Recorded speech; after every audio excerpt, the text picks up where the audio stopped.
You don't need to tell another person, I get it, you're busy.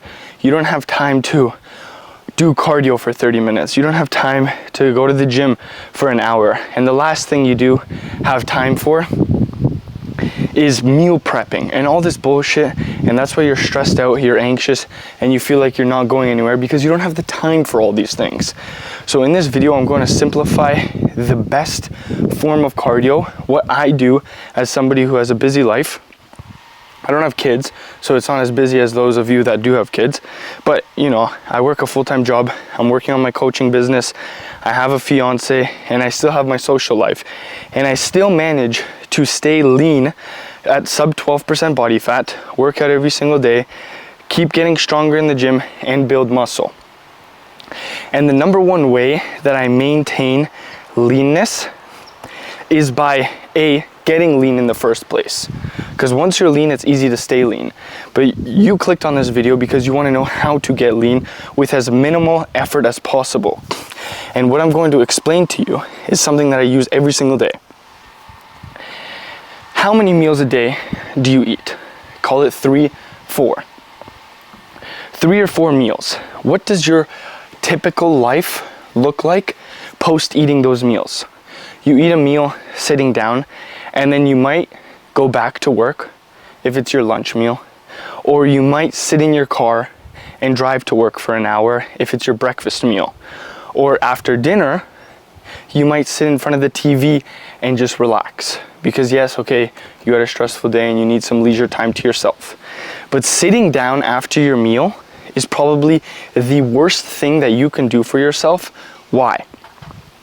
Because you're not doing any form of movement, and therefore the carbs in the meal that you eat, carbs are not bad for you, you can eat carbs, are being stored as fat because your body identifies the food that you put into yourself and it's thinking to itself, okay, am I doing anything of energy use right now?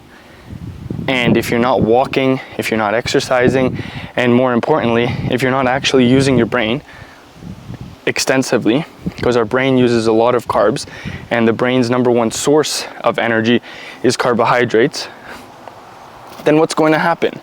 The carbs that you eat, the food that you're going to input is just going to be stored as fat and not put to energy. So what I love to do, it helps with my mood, it helps me not feel bloated and sluggish, is after every single meal, non-negotiably a 10-minute walk. Why? Because it's going to help the digestive process. It's going to start speeding up digestion and putting it to work. Number 2, it's going to improve your insulin sensitivity. Like I said, the carbs that are being digested are put into your bloodstream. After being put into your bloodstream, I'm trying to talk as simple as possible so you can understand. They go into fat and they get stored into fat cells if you do nothing. Your body recognizes, okay, I'm just sitting down on the couch right now, or I'm just sitting at my desk right now. I am in no need to use these carbs as energy, so I'm going to put them in fat cells. But the moment you start getting up, walking around, even a slow-paced walk, you don't need to be freaking running a marathon or sprinting on your lunch break and then come back to your desk freaking drenched in sweat. That's the last thing you need to do. Just a simple walk. Like, look, I'm literally pacing around my house right now. This is the pace, the tempo that all needs to be set. Why? Because look, your legs are moving, right? Your legs are not going to move without any energy. So what's going to happen?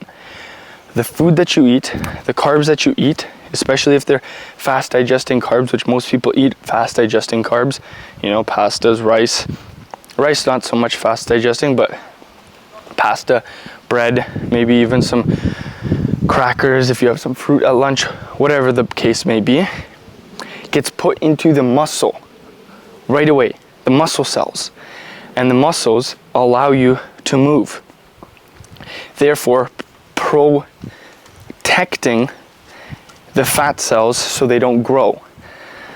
I'm trying to use like grade 5 language with you guys so you can understand. Obviously there's more sophisticated language, but just for simplicity's sake, because if you understand what I say, you retain it and you can easily put it into practice. So, tip of the day. After each meal, 10 minutes of walking. Why this will help you? Rewatch the last 30 seconds of the video.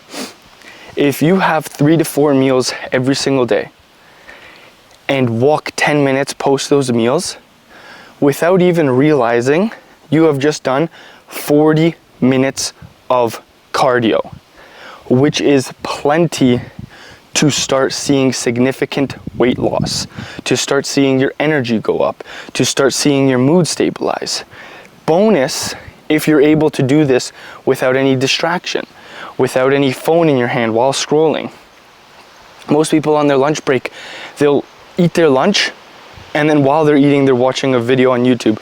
While they're eating, or when they're done, finished eating, they're just scrolling on TikTok.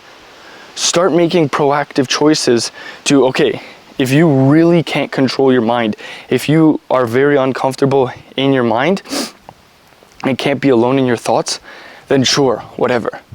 By all means, scroll and walk. But at least it's better than just sitting down and your metabolism basically shuts in half when you sit down for more than 5 minutes. Just because it's like, I'm not doing anything. I'm not in need or use of energy. So I'm basically gonna slow down to preserve energy. Your body's very smart at preserving energy and saving it for later. Remember, we evolved from hunter-gatherer times where energy needed to be saved for scarce times, for more moments of running away from predators, running away from prey, or whatever it may be, or running towards a hunt. So if your metabolism sees that you're sitting, it's going to shut down and stop fat loss production. It's going to cut in half and say to itself, okay, we could chill out. But if you're chilling out all day and you're wondering, why am I not losing all this fat? Why do I still look the same after 1 year? Then there's your answer. So if this video helped, make sure to subscribe. I love you guys. If you're looking to lose some fat, get into better shape, transform your body, send me a message on either LinkedIn or Instagram, or apply to work with me with the link below. I love you guys. Peace.